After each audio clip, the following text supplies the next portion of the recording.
Hello, everybody, and welcome to another edition of Globalocity Radio. I'm Doris Nagel, CEO of Globalocity, experienced sales growth consultants. We focus on helping companies with indirect sales channel strategy and implementation, with international expansion, product management processes and portfolio management, and effectively partnering with other organizations. We are passionate about helping companies be more successful, improving both revenue growth and profitability. Our approach is decidedly hands-on and always practical. Our goal is to always leave our clients with systems and processes they can easily maintain long after we finish the project and are gone. Today, we are delighted to have with us as our guest Ralph Fetch. Ralph is a 5-time VP of Sales, having worked for everything from startups to publicly traded companies. He's got a bachelor's degree in mechanical engineering from Rensselaer Polytechnic Institute and a master's degree in computer science from New York Institute of Technology. He's worked in a variety of industries, geographies, and product types, and has worked with both direct and the 5 main indirect sales channels, what he calls Cinco de channels: distributors, reps, service companies, OEMs, and influencers. Through his extensive experience working with and even being a channel partner, he recognizes firsthand the challenges when a company is not channel ready.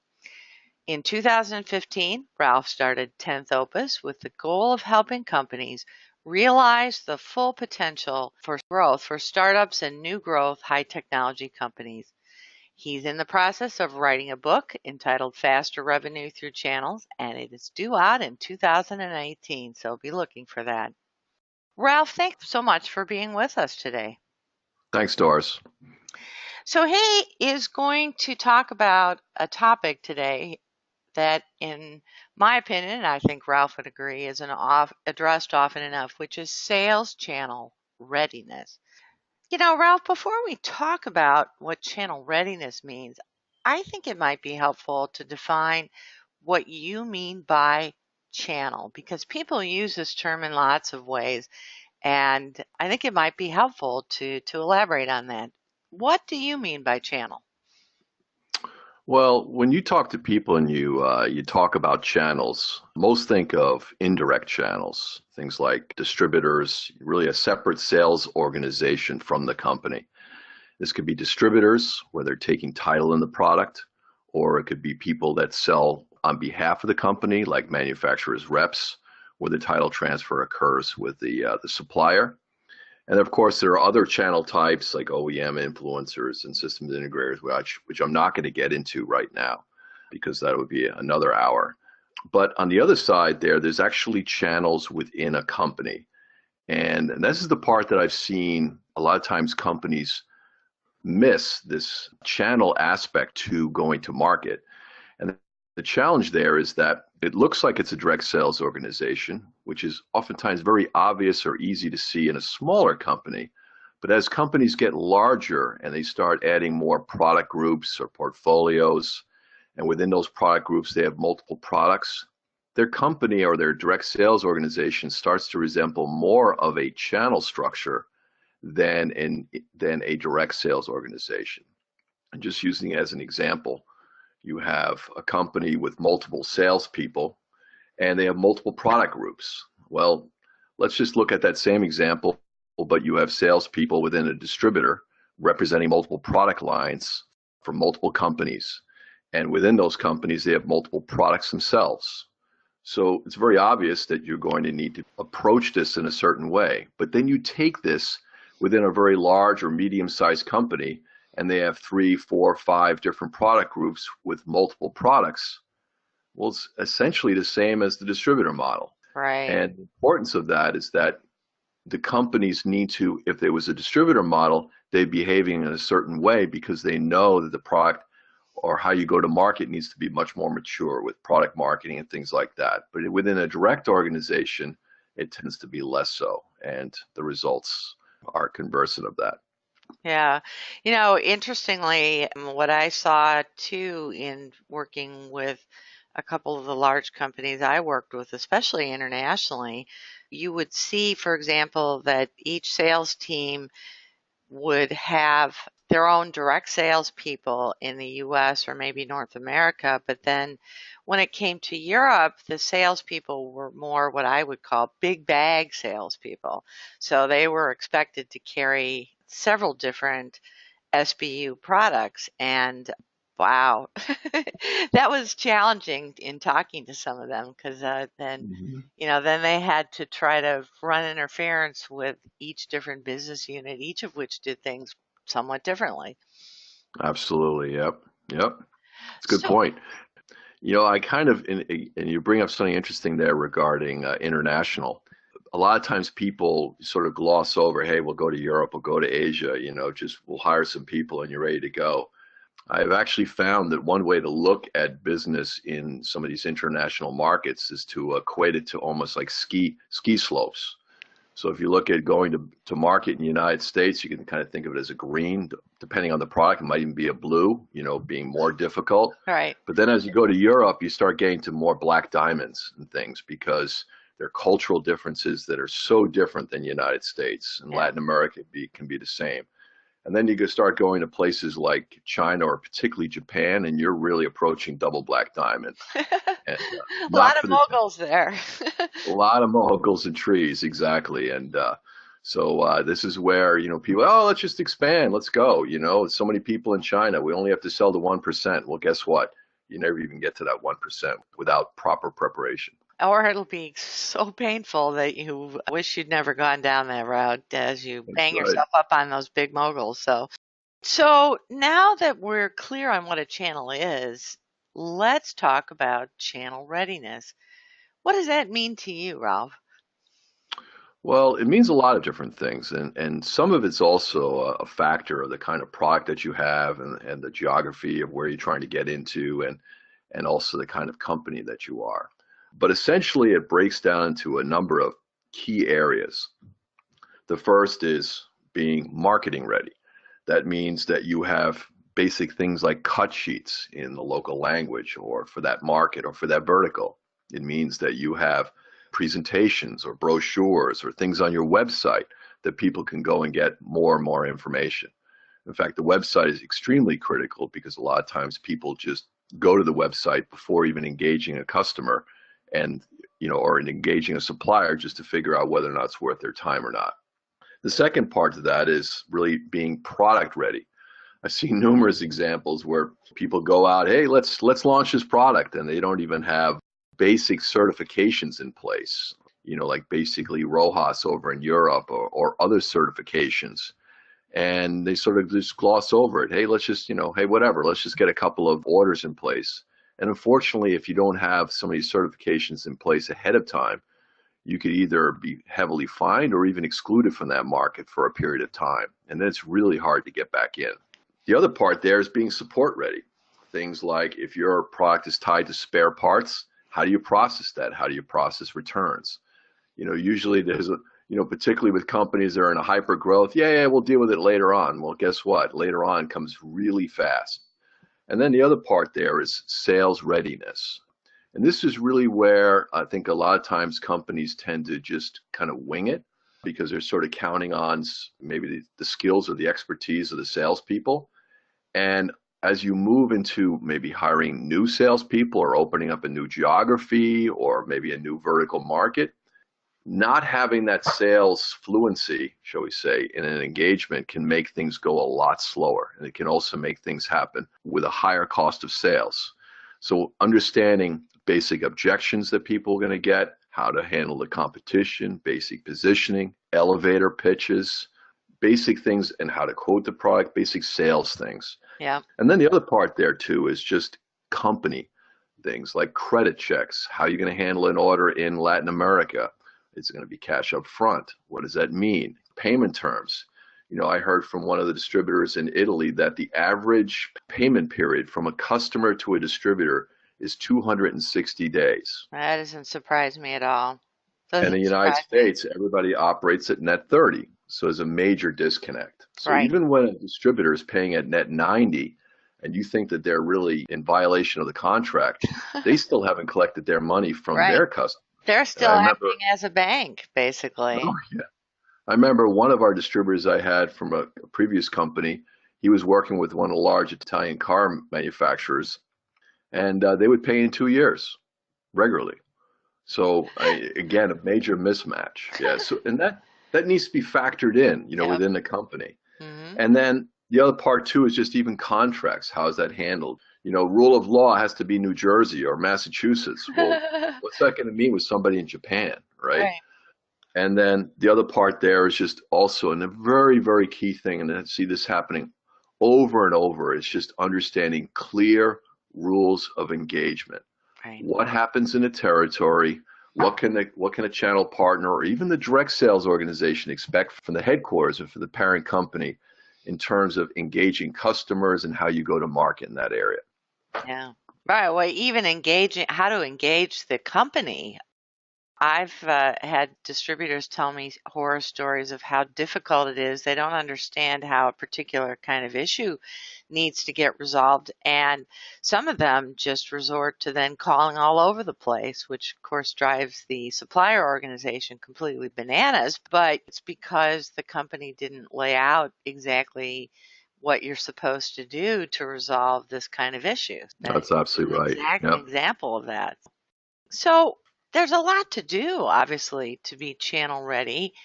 Why is it so important to really focus on these things, to be channel ready?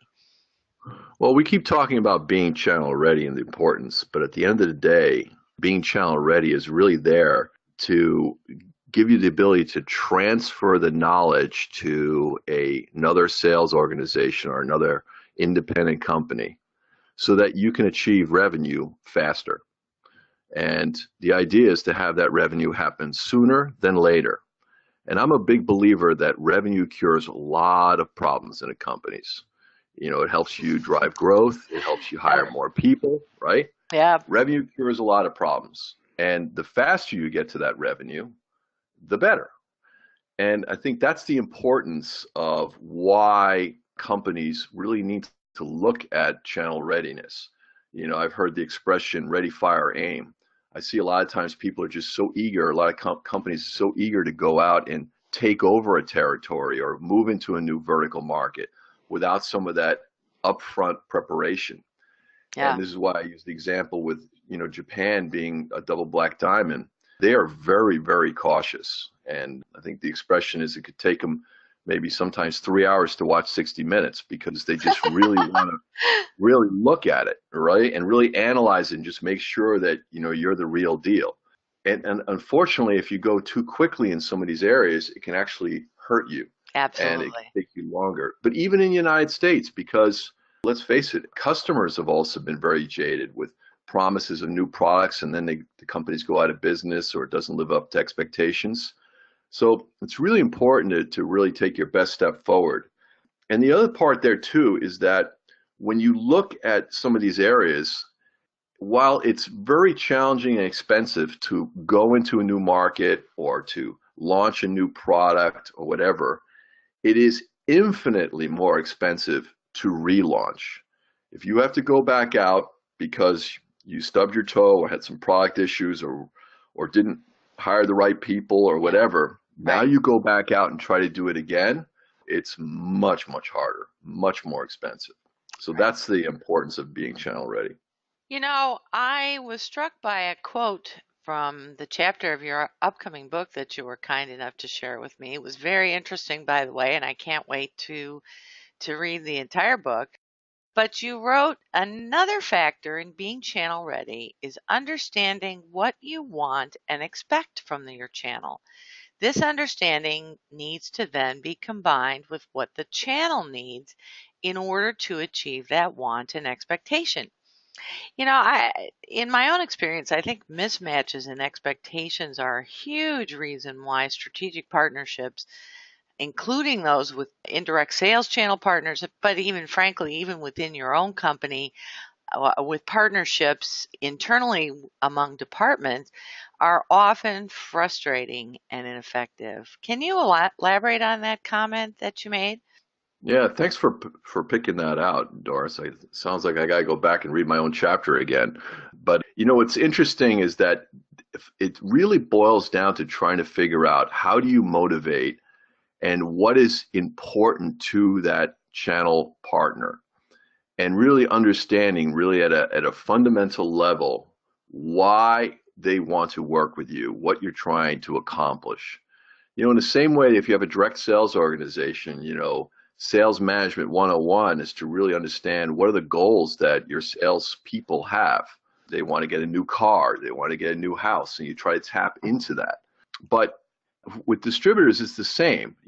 Are they looking to get into new customers? Well, your product, because on their existing flagship products, they may actually be excluded from certain customers because those customers are already using a competing product of theirs. But your product may actually help them get into those customers, get in front of them. So it's a way of leading in, even though it may not drive the same amount of revenue as maybe one of their flagship products. It allows them to move into other areas of their territory that were normally or in the past excluded from because they didn't have an offering that the customer was interested in. The other part there is it could be around driving more services. Some channel partners like systems integrators are really focused on looking at driving services and driving services revenue. And really being able to tap into that and understand that will help you better understand whether or not it's a good product fit or even a good company fit. And the litmus test that I use for this around either distributors or systems integrators, and usually these companies have sort of a mix of both between delivering some services and delivering products, is if you could chase a big deal, two deals, both of them are $10 million. One is $9 million in services and $1 million in product. And the other one is $9 million in product, $1 million in services. You can only chase one. And guess what? Some will answer it one way and some will answer another. And if they answer it around the services, then they're fundamentally driven by services revenue. If they're driven by the product, and that's the one that they want, then they're fundamentally a product company. And if they say, well, I'll just chase both, well, you know what? They're trying to hedge their bets and they probably don't know who they are. Very interesting. Lots of companies, in my experience, are not what I would call channel ready as you define it. What happens if they're not channel ready? Can you give us some examples? Well, there's usually a few things, indicators of companies not being channel ready. And again, I like to equate, as somebody once told me, that 90% of people surveyed say they're above average drivers. Well, it's not possible, All right. right? Impossible. Yet 90% of people think they're above average drivers. If you did a sales training class and asked everybody to raise their hand, who thinks that they're a bad negotiator? Nobody would, right? Right. Of course, 50% of them are not going to be as good as the others. Everything follows a bell curve. And I think channel readiness is a little bit like that, where companies, hey, we're fine, we're getting some revenue, but there are usually certain telltale signs that the company perhaps isn't as channel ready as they thought they were. One is that it takes new salespeople, direct or even distributors, a long time to get ramped. And they also tend to get rid of salespeople because a person that passed the interview of numerous people, now they find out can't sell. Well, maybe it's something else. Companies that also flip, and I talked to a very large multinational chemical company, they keep flipping between direct sales and distributors. There might be something else going on. Companies that also experience success with their direct sales organization, maybe in a local geography, but are just not successful in a more remote geography, particularly Asia or Europe, and struggling to figure out why that is. Another area is basic lack of a documented sales process. I can't tell you how many large companies that I've talked to where they don't have even a documented sales process of what's supposed to occur at each step. Even for something as basic as like telesales, where it's a 1-hour conversation, you still follow through certain steps, and certain things are supposed to happen at certain steps.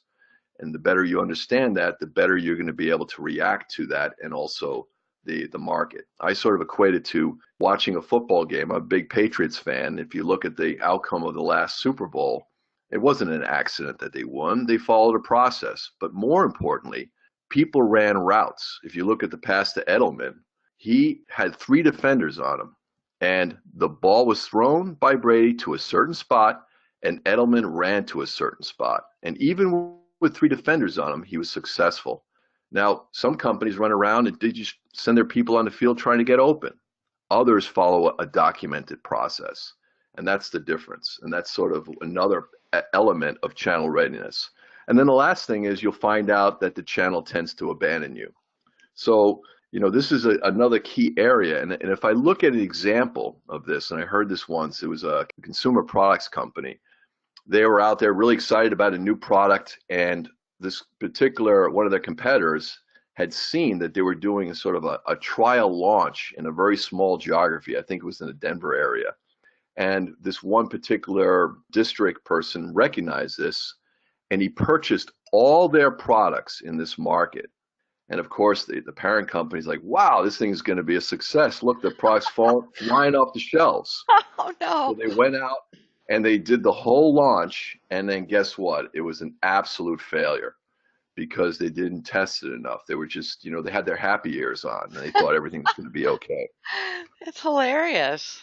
That's Yeah. absolutely hilarious, but you can see how it would happen. So, um, I know in an earlier offline conversation that we had, you said that companies that are not channel ready can still sometimes be successful because they depend on tribal knowledge, meaning their internal knowledge of how things are done, rather than being company ready and having their policies and procedures documented and agree.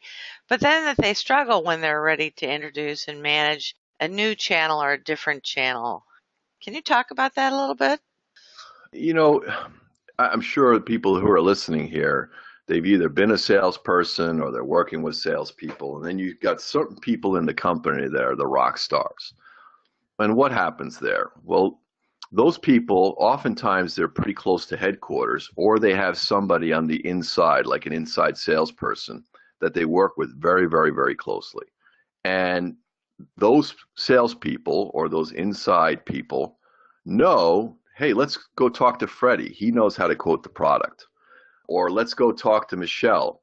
She knows where the new brochure is or how to get the new PowerPoint that nobody's else supposed to have. It's that inside knowledge of how to position against a competitor or call this sales guy. He knows how to win on this deal.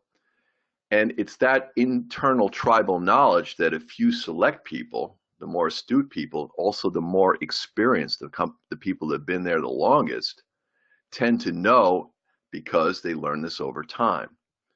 Well, when you're a new person coming in, or even worse, if you're a person that's in a remote area, say in Japan, where you have a 12-hour time difference with the United States, it could be a disaster because you don't have that information. You don't have that inside conduit of where to get certain pieces of information to make you successful. So companies start out thinking, hey, great, we're doing great, we got some sales. But the reality is that that's not scalable. So they'll open up an office in a remote area or they'll hire some distributors and they don't know to talk to Michelle to get that information. They don't know to talk to Freddie to get that quote. And by the way, Freddie's already so busy because he's doing everything for the domestic team that he's got no time to look at a quote for another district because it's not his quota, it's not his job description. Besides that, Right. He's overworked already. Right. So that's where not having that channel readiness really makes it hard for companies to scale and really ramp some of their companies. So that's why a lot of times smaller companies, they're not channel ready, but they can still be immensely successful. But once you start tipping past that 5 or 10 or particularly $20 million mark, well, that's when things start to change significantly. Yeah. I think it is definitely hard for people who are working remotely. Field salespeople will tell you stories of how difficult it is when you're not at corporate. And I think that just multiplies when you're talking about an external third party company like a distributor. So you might have two or three, maybe if you're lucky, 4 times a year, a business review, maybe only one or two of those are even in person.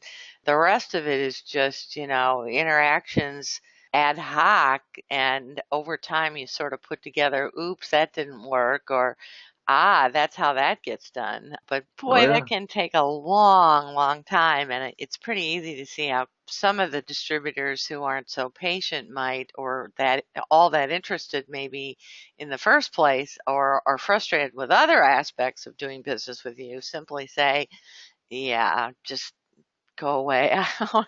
You're yeah. not worth investing my time and energy with because you're just too difficult.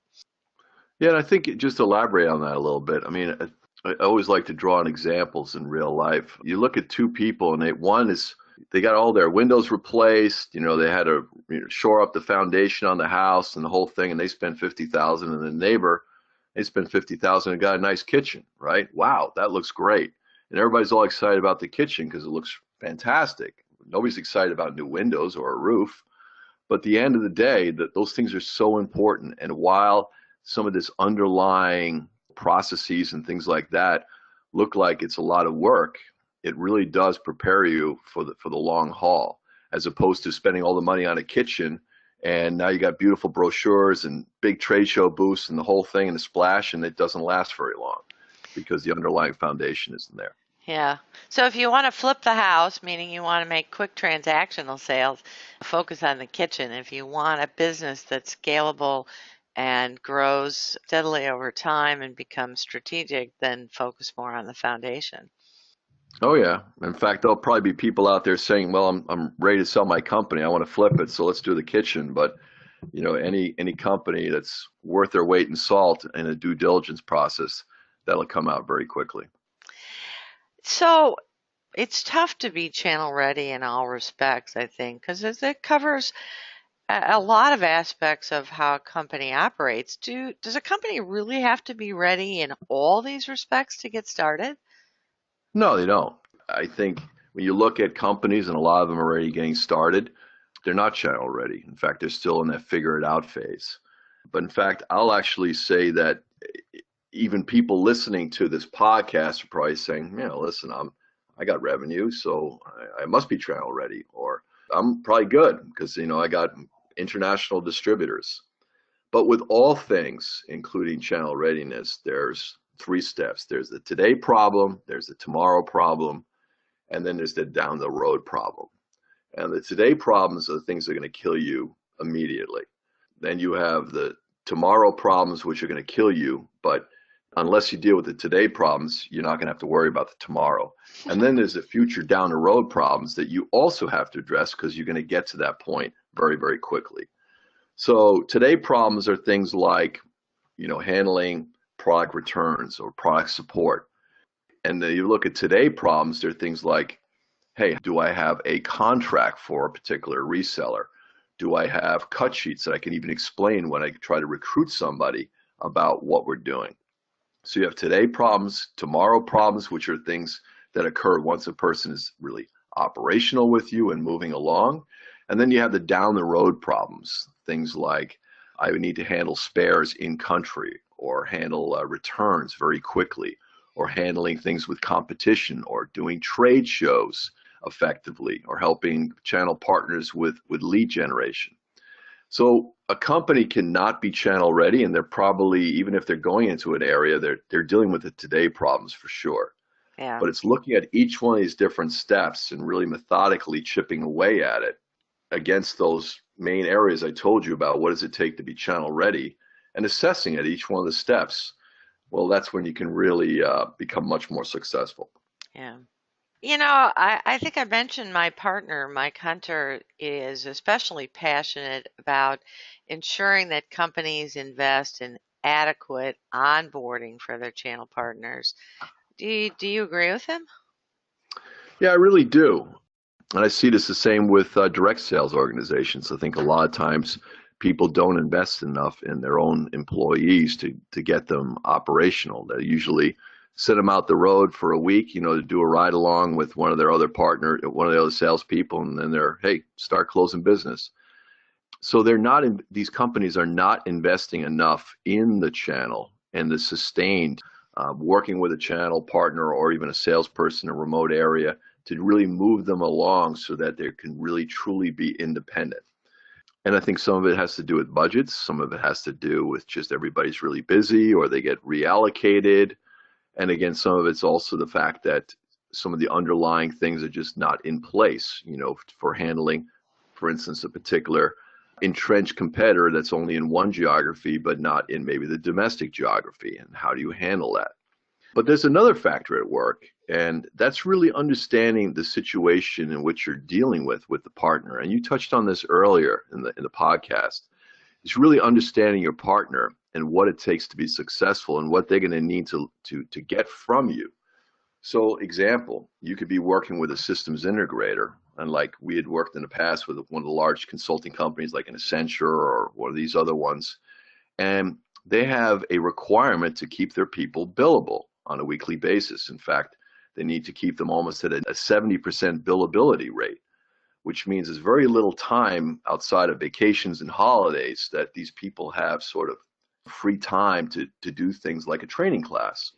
So if you're going to require a channel partner to come to your home office, your headquarters, to take a training class, even if the class is free, the partner is going to have to pay for the training. And then a lot of times, if they're a services company, that week they're going to be non-billable. So they're going to have a double whammy. And the company, as far as they're concerned, hey, we did everything right. We have a training program. The guy just didn't show up. It's time to make a change on the channel partner. And it's, the example I like to use is like winning an argument with your wife.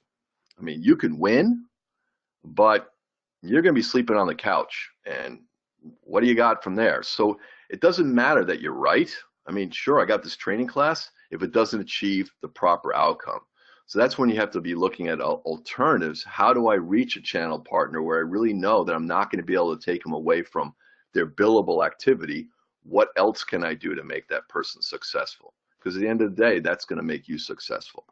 Good advice. So, a lot of companies, I think, are not really ready as you've defined it, but there's a lot to being fully ready. So, and I think it's probably pretty easy to look at that as a giant wall and say, "Oh my goodness, there's so much I don't know where to even begin." What's your advice to them? Where should they start? Well, I think the first element of being cured is recognizing you have a problem. So that's the first step, Alcoholics right? Anonymous. Well, exactly. Yeah, Yeah. So, Channelholics Anonymous. so, same kind of thing. Maybe it's a multi-step process here. And the first one's saying, hey, maybe there is something going on here. So again, the goal of being channel ready is to generate as much revenue as quickly as you can. So that's the goal. The goal is not to be channel ready. The goal is to generate revenue. And channel readiness is one of the ways to get you there. So I like to liken it to climbing a very large or high mountain with let's say a backpack. There are certain things that make the backpack heavier, and there are certain things that make the backpack lighter. So the more channel ready you are, the faster you're going to ascend the mountain, because there are going to be obstacles along the way. That's a given.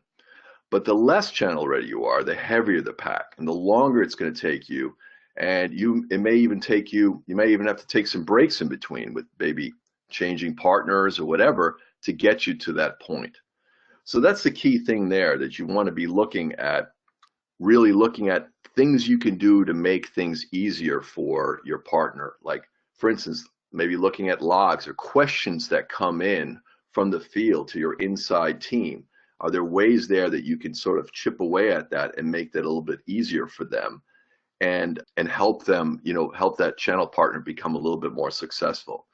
But the other one, it's really important, and I see this repeatedly that companies don't spend enough time on and follow, is really clear rules of engagement. That means, how does the company perform in a particular territory? How do they handle work with their customers? Because at a certain point, the distributor, and that's what they're doing in these remote areas, is giving you access to a market that you didn't normally have. And they're going to introduce you to their customers. And their customers are also customers for their other products. And these distributors are so paranoid because, they're going to think back, 10 years ago where one of the other suppliers, and it wasn't you, well, they started working with them. It was a great relationship, and then they dropped them and they went direct in a particular territory. All these channel partners have these stories or these things, this baggage that they're carrying, the head trash, that gets in the way of them really having a healthy relationship. So A lot of times what happens without clear rules of engagement, something that happens which I equate to cause effect effect. Something downstream occurred and there are two follow-on effects that you really sort of think of, what's really occurring. And a good way to illustrate this is I was listening to a radio show one morning, and this one particular radio station, they do this thing, where distraught husband or wife, and they think that there's been some transgression with their partner, their significant other. So they call the radio station, appealing their case, and what the radio station will do is they'll call this poor unsuspecting person at their place of work, pretending that they're the phone company and going to give this person a dozen roses. Well, that should be the first tip off that this isn't real. But the people, okay, they're busy and they think, oh, this is great, free dozen roses. Finally I get something from each company. Exactly. And I'm not just getting cut off, right? Or my bill's going up. Right. So, and of course, there's a card that goes along with it. So one of these particular shows, the wife calls up and her husband just got a promotion and he's never home and they're not connecting anymore like they used to. As soon as they're done with dinner, he runs off into the office. He's on the phone and he's working on Saturdays. And of course, the wife calls up to see if he's going to come home. And the secretary is very attractive, always answers. And somehow she's always laughing on the other end of the phone. Something must be going on, right? Well, there's one particular show he calls up. And of course, what does the husband do?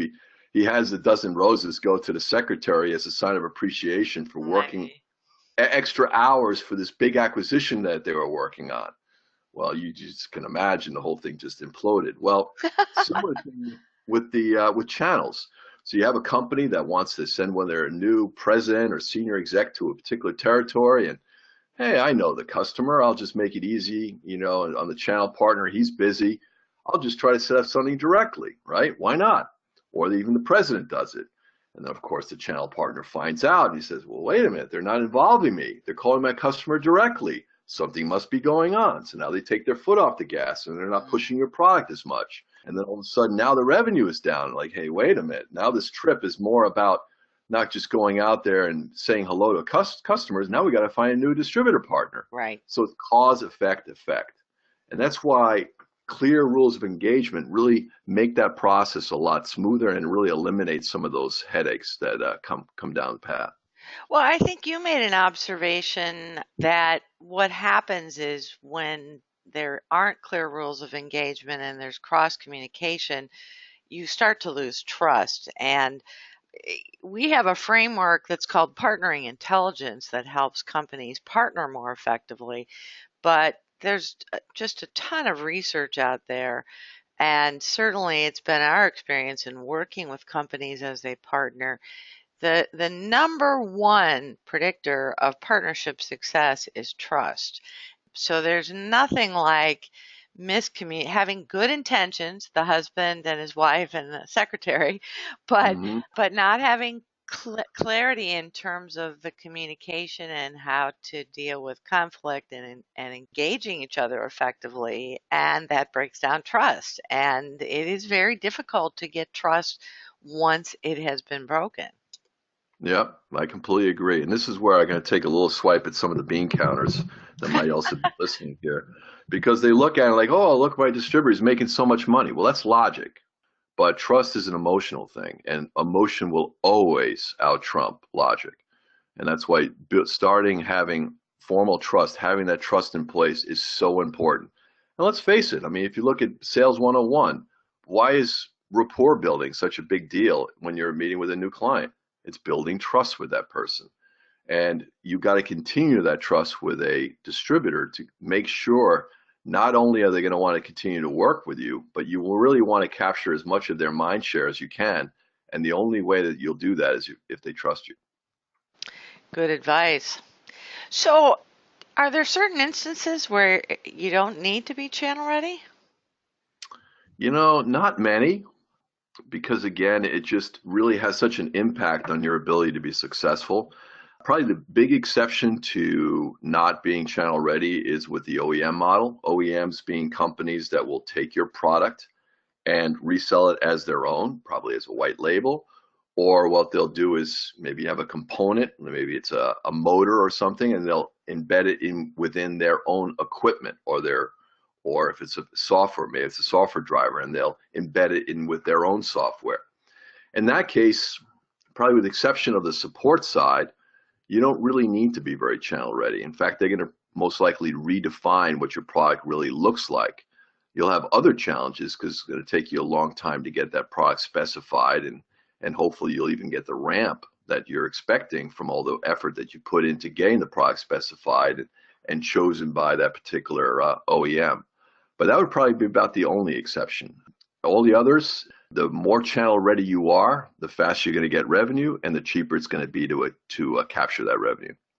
I think a lot of companies know they need to be doing more to support their channels. They either can tell you that, or you can tell them and they nod their heads, or they know it at some instinctive level, but they just don't get around to doing anything about it. Why do you think that is? Oh boy, that's the $1 million question, isn't it? And it's sort of maddening that you see companies that are in this point. But sometimes it's kind of like describing the color red to a blind person. They just, you can try and try and try, and they're just not going to get it. They're not going to see it. And I've seen this too with different channel approaches. I've seen people that look at channels and they're very comfortable with distributors. But as soon as they introduce a rep model, which is enormously successful in certain instances, well, then they have a problem because if you're a finance person, you look at a distributor model, it's a buy sell. So even though you're giving up maybe 45% discount, from a financial perspective, it's just you're buying and selling, and then that's your price. That's your go to market. That's your price to the channel. But as soon as you have to write a commission to a rep, now all of a sudden it starts being looked at as an expense.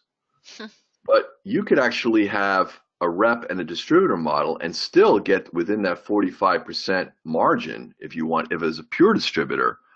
But somebody within the company somewhere is going to look at it and like, you know what? Wow, look at how much money we're giving up. And they're forgetting the big picture. And again, this gets back to, describing the color red to a blind person. You can try and try and try, and they're just not going to get it. You can get close. The color red it's like, think of a warm, sunny day, but, it's just not going to be the same. And I see this over and over. Companies make the transition, they go to a certain point, and they just look at that and they say, wait a minute, I got a rep here and I'm paying a commission for him. And then I got an inside channel manager that's also getting a commission to manage and work with that rep. Why am I paying two people commissions here? One of these has got to be eliminated. And it just happens over and over again. Ralph, I appreciate you being with us today. Thanks so much for sharing your insights with us. It was a pleasure, Doris. I really appreciate it, and some great questions. And look forward to future podcasts and seeing how your company grows. Thanks so much. That's it for today, folks. I hope our listeners have enjoyed learning about channel management, the importance of being channel ready, and some tips on how to become more channel ready. You can listen to interviews with our many other guests by subscribing to our podcast on iTunes, on Google Play, Speakific, or on Globalocity Radio YouTube channel, or by visiting our website at www.globalocityservices.com. Thanks again for listening and being with us today.